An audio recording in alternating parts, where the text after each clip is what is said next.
So hi everyone! Welcome back to another video. So as you can see sa title ng video na to guys is ipapakita ko sa inyo yung aking mga paboritong makeup. Hindi lang makeup, may mga makeup brushes, may basta ipapakita ko na lang sila sa inyo. Kwento ko muna sa inyo. So dumating ako dito sa UK December 2015. So that time hindi pa ako marunong mag-makeup, especially nung nasa Pinas pa ako, hindi ako marunong mag-makeup. And yung mga gamit ko lang noon is yung bang lipstick, and hindi ako nagpa-foundation noon sa Pilipinas. Dito na lang sa UK nung time na pumunta ako dito, and then wala akong work, and then I ended up like nanonood lang ako ng mga YouTube videos on how to put eyeliner, how to do makeup, mga ganun yun yung aking routine that time. So na-try ko na yung mga drugstore makeup, hanggang sa na-explore ko na yung makeup. Hindi naman marami yung makeup ko, but marami akong makeup dati. But then, nung na-try ko na sila, and then alam ko na yung nag-work sa skin ko, so yun, hindi ko na sila binili. And yung binili ko na lang is yung nag-work sa akin, of course. So ngayon, ang ipapakita ko sa inyo is ito lang yung nag-work sa akin. Hindi ko alam kung mag-work din sila sa inyo. So, let's get started. So, let's start sa foundation. Nung una talaga, hindi ko alam yung foundation na to. Kasi nga, hindi ko alam mag-makeup before. So, nung time na nakita ko siya sa mukha ng aking mother-in-law, sabi ko, ano kaya yung foundation niya? Kasi parang yung mukha niya ba, parang napaka-linis tingnan, tapos napakaganda ng kulay. So sabi ko sa kanya, what is your foundation? Tapos sabi niya, ito daw, Estee Lauder na to. Time year 2015, ano pa lang yung presyo nito? 32 pounds pa lang yun. Ngayon, 38 pounds na siya. So yeah, ito yung favorite kong Estee Lauder Double Wear Foundation. Maganda talaga siya kahit dry yung skin mo or kung oily ka man, maganda talaga to. Especially pag gamitan mo siya ng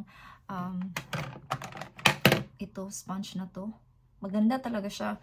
So yeah, nagle-last talaga siya sa akin ng mostly all day. So yeah, I know medyo mahal siya compared sa mga nasa drugstore lang. Pero na-try ko na kasi yung mga drugstore, ito talaga yung nag-work. At maganda talaga yung lapat ba sa aking muka.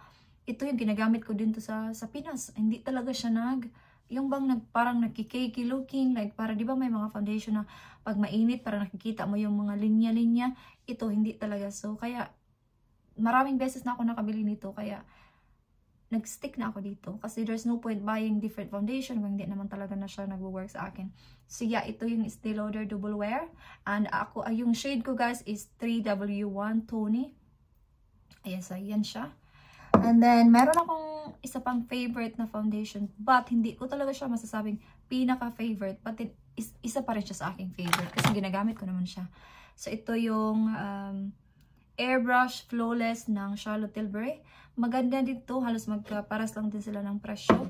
Ito is binili to ni Dave sa akin kasi sabi ko sa kanya, gusto kong itry yung ito nga. It's honest review. And dapat pag nilagay mo siya, dapat i-blend mo agad or i-brush kung nag-work sa iyo yung brush. But sa akin hindi nag-work yung brush pag ito yung ginamit ko. Ito sila. Pero dito nag-work yung brush or either sponge. So yeah. Yung pinaka-favorite ko talaga as of the moment from last year is itong Charlotte Tilbury na blush on. Maganda talaga to guys. As in, nung umuwi ako sa Pilipinas, sabi nung kapitbahay namin, ano yung blush on mo? Kasi maganda. Even yung kapatid ko, nagandahan talaga sila sa sa makeup ko that time. And ito yung ginagamit ko. I had this one since October, pero yan pa lang yung bawas niya. Kasi you don't have to use a lot. Like, hindi mo kailangan ng marami kasi napaka niya. Anong tawag dito? Yung konti lang ilagay mo, marami na. Like, na ganyan ako, pero hindi ko dinamihan kasi nandito lang naman ako sa bahay. So, yung kabila is yung highlighter. So, yeah, you can use this one pag nagte-travel ka kasi maliit lang siya. So, may dalawang kulay sila. So, kung medyo maputi ka, yung medyo pinkish. But then ako, Asian skin ako. So, ito yung kinuha ko, yung parang may pagka-coral. So, I think this one is 24 pounds. Originally, 24 siya. 24 pounds. Tingnan nyo na lang sa online. Yeah, so ito yung aking favorite from last year. And I think hindi ko na siya papalitan kasi maganda talaga siya. And itong blush na ipapakita ko sa inyo, maganda din naman siya, but hindi ko siya everyday ginagamit. I mean, pag gusto ko lang na medyo fresh, ginagamit ko siya. So, ito yung NARS na, di ba, sikat din yung NARS na Orgasm. Maganda naman siya, pero I have to say, hindi ko talaga siya masyadong favorite. But inipakita ko pa rin siya sa inyo para makita nyo kung ano yung ginagamit kong blush na maybe mag-work sa inyo. Pero when it comes naman sa kanyang performance, okay naman siya. So, medyo na-hit ko naman yung pan kasi I had this one about 2 years na ata. So, hindi pa siya naubos. Pero maganda naman ito. Maganda to pag sa gabi mo siya gamitin or even naman sa during the day. Kasi parang meron siyang pagka-glittery. So, medyo kung ilagay mo siya, parang meron siyang highlighter na. Kasi medyo glittery looking siya dito pa lang sa loob. So, yan. Maganda naman siya. Hindi ko nga lang masasabi na isa siya sa aking paborito. So, next naman na ipapakita ko sa inyo guys, yung favorite kong powder. May ipakita ako sa inyong dalawang powder. Ito yung Charlotte Tilbury at ito yung MAC Studio Fix. Maganda naman si Charlotte, pero I find it powdery sa akin and medyo maputi siya sa akin. Kasi yung choice din nila, tatlo lang ata, yung parang sa puti, at saka sa medium, at saka sa skin tone natin. So, dito ako sa medium, number 2. Yeah, okay naman siya, but hindi ko siya ginagamit. Paubos na nga siya, pero hindi ko na siya ginagamit masyado. Ginagamit ko siya minsan dito sa under eyes, but sa whole face talaga, yung MAC talaga yung ginagamit ko. So, I've been using MAC for about 5 years na. So, yeah, pag naubos siya, lagi akong bumibili. Kahit nagagalit si Dave kasi ayaw niya suportahan yung mga animals test, ganon. Ito talaga yung favorite ko. Kahit yung kapatid ko, pag umuwi ako, gusto niya, binibilan ko din siya ng ganito as part of my pasalubong. So yeah, kunti lang yung ilagay mo dito. Ito yung aking favorite na powder. Okay, let's go to highlighter. My favorite din akong highlighter kaso naubos na siya. Hindi ko na sa inyo mapakita. And then naghanap ako ng medyo cheaper version, no? So ito yung pinalit ko sa aking highlighter. Ito yung Milani. Napakaganda nito. You don't need to put a lot. I will show you ba. Hindi mo kailangan ng marami. Tapos I think nabili ko siya ng let us say 10 pounds or 12 pounds. Basta ganun lang, mura lang to. Ganun mo lang siya, oh. Oh, see? And I had this one since last year. Mga May ata. But marami pa siya. Hindi mo kasi kailangan ng marami nito. Kaya, hindi pa siya ubos. So, yan yung aking favorite na highlighter. And ipapakita ko naman sa inyo yung aking favorite na how you call it? Like contour or ito, ubos na talaga siya. Obvious pa na favorite ko siya, no? Ito yung Physicians Formula, pang contour ko. Ito yung brand niya, ipakita ko sa inyo. Marami din to sa Pinas, alam ko kasi nakikita ko din to sa mga vlogger doon sa Pinas. So yeah, ito yung aking favorite as of the moment and paubos na siya. Actually, kailangan ko nang bumili no kasi wala na talaga siyang laman. And then, yung ipapakita ko sa inyong lipstick, meron ako ditong dalawang lipstick. Ito yung MAC. Maganda talaga itong MAC. Pag naubos na, ito pa rin yung bibilin ko. Marami akong MAC lipstick actually. Pero ito yung aking favorite. But before talaga, meron akong mga 20 na lipstick ng MAC. Pero that time kasi nag-explore pa ako ng makeup hanggang sa, sabi ko, hindi naman ito maganda. And hanggang sa, nag-stick na lang ako sa 3 lipstick ng MAC. Pero ito talaga yung favorite kong itong MAC Taupe. Maganda to guys for everyday. Maganda talaga siya. Especially sa mga Asian skin tone. Kasi may pagka-brownish. Ganun o. Tingnan nyo. Tingnan nyo yung aking kulay. Hayaan nyo na kasi magpapanails ako. Yan o. Yan yung kulay niya. Maganda talaga to. And then yung next na favorite kong lipstick is itong Charlotte Tilbury. Maganda to kasi may pagka-orangey, coral. Nag-lip tint kasi ako.